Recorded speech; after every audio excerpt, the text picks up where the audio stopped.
کہ آپ لوگوں کا ایک بنیادی حصہ ہے جو آپ نے اس ریاست مدینہ کو بنانے میں ڈالنا ہے. میں آپ کو قصہ سنا دیتا ہوں انگلینڈ کا. انگلینڈ میں ایک سڑک پہ ایک طرف ایک ہندو کی دکان تھی اور ایک طرف ایک مسلمان کی دکان تھی.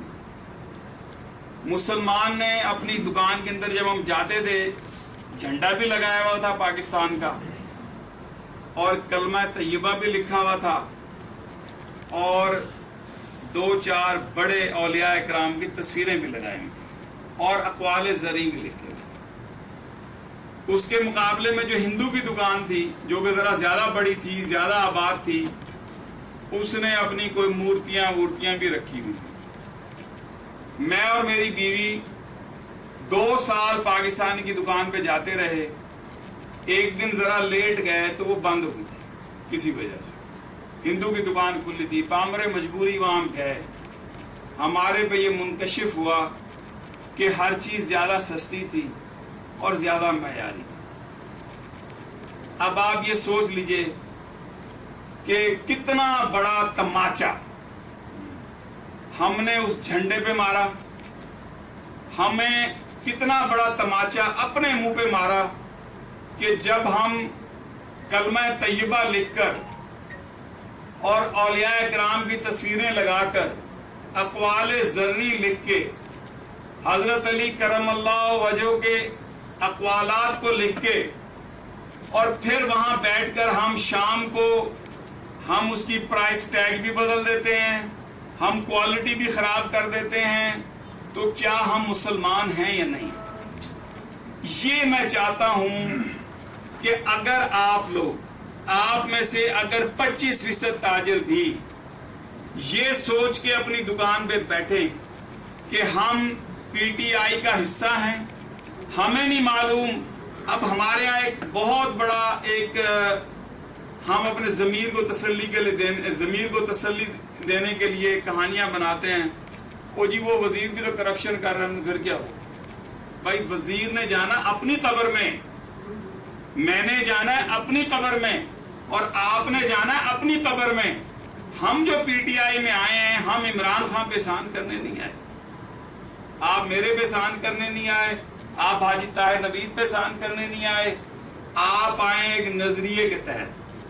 آپ نے اپنی قبر میں جانا ہے, اپنے حصے کا کام کیجئے, اپنے سامنے کا گند صاف کیجئے, جو سودا بیچیے حضور صلی اللہ علیہ وسلم کے اقوال کو یاد کر کے بیچیے, اصحابہ کرام کے اعمال کو یاد کر کے, ان کے اسوہ کو یاد کر کے آپ وہ سودا بیچیے.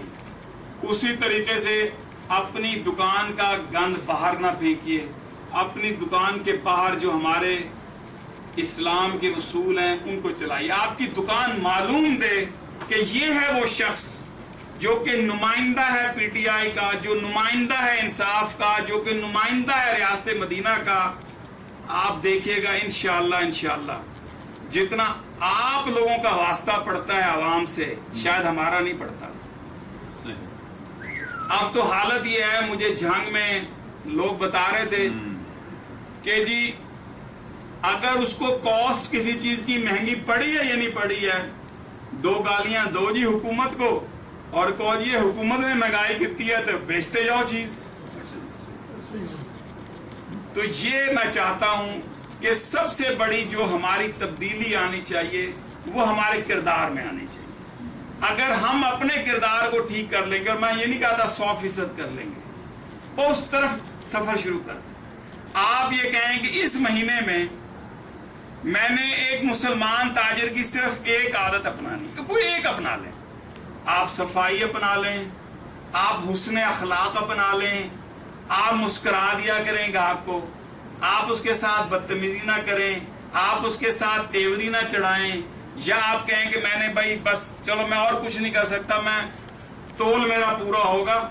آپ پہلے بھی پورا تول رہے ہوں گے, لیکن جب آپ نیت سے تولیں گے کہ میں یہ ریاست مدینہ حضور صلی اللہ علیہ وسلم کے حکم کے مطابق کر رہا ہوں, آپ کو ثواب بھی ملے گا انشاءاللہ, اور اللہ تعالیٰ برکت آپ کے روزگار میں بھی ڈالیں گے, اور ہمیں ریاست مدینہ بنانے میں بھی آسانی ہو. کوئی ایک چیز پکڑ لیں, پھر انشاءاللہ جب اللہ تعالیٰ آہستہ آہستہ آہستہ آہستہ آسانیاں پیدا کرتے جائیں گے.